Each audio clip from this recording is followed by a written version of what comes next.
L'actualité, c'est toujours encore cette question que tout cerveau normalement constitué en France ou ailleurs se pose.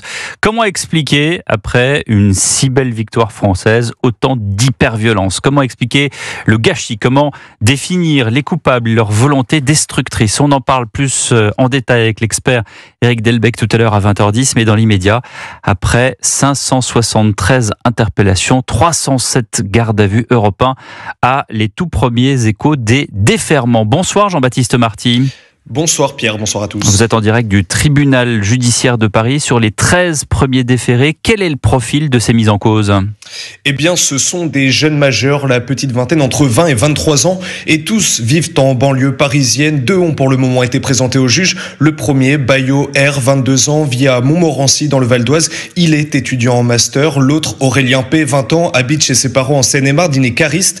Les deux sont suspectés d'avoir tiré des mortiers sur les forces de l'ordre et les deux ont un casier vierge, même si le second a déjà été interpellé pour délit routier. Il vient d'ailleurs d'être condamné il y a une vingtaine de minutes à 3 mois de prison avec sursis et une amende de 500 €. L'autre, on attend la décision. Le parquet a requis 180 heures de travaux d'intérêt généraux. 4 autres suspects prévenus doivent aussi être jugés ce soir, 11 demain. Un faible taux de condamnation donc à envisager par rapport aux 202 gardes à vue à Paris. C'est même pas 10% des interpellés en tout. La majorité des émeutiers, certains habitués à ces violences, sont parvenus à se dissimuler dans la foule ou à ne pas se faire reconnaître lors de leur interpellation. Merci Jean-Baptiste Marty pour ce premier élément en direct du tribunal judiciaire de Paris.